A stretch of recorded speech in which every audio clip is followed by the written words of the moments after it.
निशाचं लग्न झालं तर सगळ्यांना तिची फार काळजी लागून राहिली होती. कारण तिचा नवरा जादूचे प्रयोग करायचा. त्याचं तेच प्रोफेशन होतं. जादूगराला जवळून बघायला मिळेल म्हणून बघण्याचा कार्यक्रम हिच्याच हट्टापायी ठरला आणि लग्नसुद्धा हिने ठाम होकार दिल्यामुळेच झालं. तो निशाला बघायला आला तेव्हाही त्याने असेच त्याच्या दृष्टीने मामूली असे 2-4 हातचलाखीने प्रकार दाखवले होते. सगळे चकित वगैरे झाले होते. पण सगळे अचंबित झाले जेव्हा निशाने त्याच्याशी लग्न करण्याचा ठाम निर्णय घेतला. तो खरंच किमयागार आहे यावर सगळ्यांचाच विश्वास बसला. जरा नाराजीनेच निशाचं त्याच्याशी लग्न लावून देण्यात आलं. गणपती, नवरात्र त्याला खूप मागणी असायची. ठिकठिकाणी त्याचे प्रयोग व्हायचे. मग तसं तो रिकामा असायचा. तिकीट लावून जादूचे प्रयोग करण्याचे दिवस केव्हा सरले होते. कधीतरी लागेल म्हणून जमवलेली प्रॉपर्टी मात्र अप टू डेट ठेवावी लागायची. म्हणायला प्रॉपर्टी, नाहीतर बाहेरच्या बाजारात त्याला दमडीचीही किंमत नव्हती.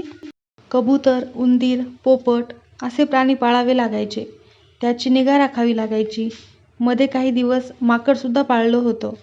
प्रयोगाचं सामान ठेवायला एक खोली भाड्यानं घेतली होती. त्याचंही भाडं भरावं लागायचं. हिची नोकरी चांगली होती म्हणून सगळं निभावलं जात असं. हिच्या घरचे म्हणायचे तिला भेटायला मुद्दाम असं कोणी जायचं नाही. जादूगराशी लग्न करून बिचारी वेगळीच पडली होती. पण बघावं तेव्हा दोघे खुश असायचे. आणि अनुभवाने सांगतो, कितीही प्रयत्न केला तरी सुखी असल्याचा अभिनय करता येत नाही आणि सुखी असल्याशिवाय खुशही राहता येत नाही. पण हे कोणी लक्षातच घेत नव्हतं. काय त्याने तासाभरात निशाला भुरळ घातली. डोळ्यादेखत मुलगी घेऊन गेला. जस्ट गंमत म्हणून बघायचा कार्यक्रम ठरला होता. ती गंमत अशी अंगाशी आली. असा गळा तिची आई काढायची आणि त्याला दुजोरा देत तिचे बाबा उसासा सोडायचे. इथे निशासुद्धा फावल्या वेळात पत्त्यांची जादू दाखवण्यात तरबेज झाली होती. ऑफिसमध्ये मोठ्या हुद्द्यावर असूनही ती हे हातचलाखीचे प्रकार अगदी दिलखुलासपणे दाखवायची. बंद मुठीतलं नाणं समोरच्याच्या खिशातून काढण्यात तर ती इतकी तरबेज झाली होती की तिची कुठलीही कॉन्फरन्स हा खेळ दाखवल्याशिवाय पूर्ण होत नव्हती. हे सगळं कळल्यावर तर तिच्या घरचे अजूनच ढासळले. पोरगी दिवस-रात्र एक करून शिकली काय आणि आता या कुडमुड्याच्या नादी लागून करते काय, असं ऐकून त्याविषयी बोलायचा नूर असायचा. आम्ही फक्त हे ऐकून घेत होतो. मग परवा अचानक तिच्या घरी जाणं झालं तर तिचा जादूगर नवरा तिच्या कपड्यांना मस्त मजेत शिट्टी वाजवत इस्त्री करत होता. तो हसत म्हणाला, हीच तर खरी जादू आहे प्रेमाची, ज्यात हातचलाखी चालत नाही, ज्यात फसवता येत नाही.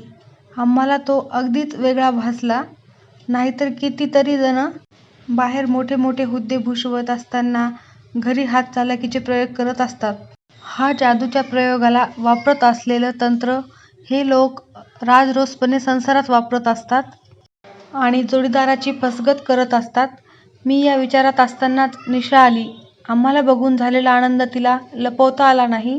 ती आली तो त्याच्या प्रयोगाच्या वेळी घालायचा महागडा पोशाख घेऊन.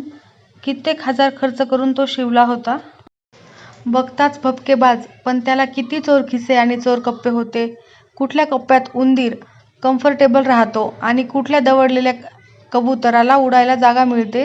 कुठे लपलेला बल्ब प्रेक्षकांच्या दृष्टीने अचानक पेटतो तर कुठली नाडी ओढली तर 52 पत्ते पीटीला निघालेल्या विद्यार्थ्यासारखे शिस्तबद्ध टेबलावर अवतरतात, हे त्यांनी आम्हाला दाखवलं. खरंच कौतुक वाटलं. निशा म्हणाली, मामा त्याला आशीर्वाद दे.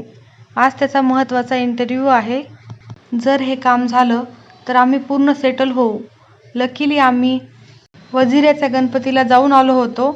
लगेच आशीर्वादाबरोबर गणपतीचा मिळालेला प्रसादाचा नारळही त्यांच्या हातावर ठेवला. आणि आज निशाचे बाबा घरी आले. भलतेच खुश दिसत होते. म्हणाले, आमचा जावाई भलताच टॅलेंटेड. पोरीने नशीब काढलं. परवा आमच्या जावाईला एका परदेशी पंचतारांकित हॉटेलात इंटरव्ह्यू झाला आणि लागलीच तो सिलेक्टही झाला. आता निशाला घेऊन तो स्पेनला उड्डाण करणार. 12 वर्षाचं कॉन्ट्रॅक्ट आहे. निशालाही तिथे सहज जॉब मिळू शकतो. मला खात्रीच होती. या मुलाबद्दल उगीच नाही मी बघायचा कार्यक्रम होऊ दिला. आपल्याकडे या प्रोफेशनला प्रतिष्ठा नाही, त्याचे खरे कदरदान तेथेच, वगैरे वगैरे. तेव्हाच निशाचा फोन आला. मामा आम्ही पटकन येऊन जातो. तिला म्हटलं, सावकाश ये, जादूचे प्रयोग बघतोय. प्रयोग अगदी रंगात आले आहेत.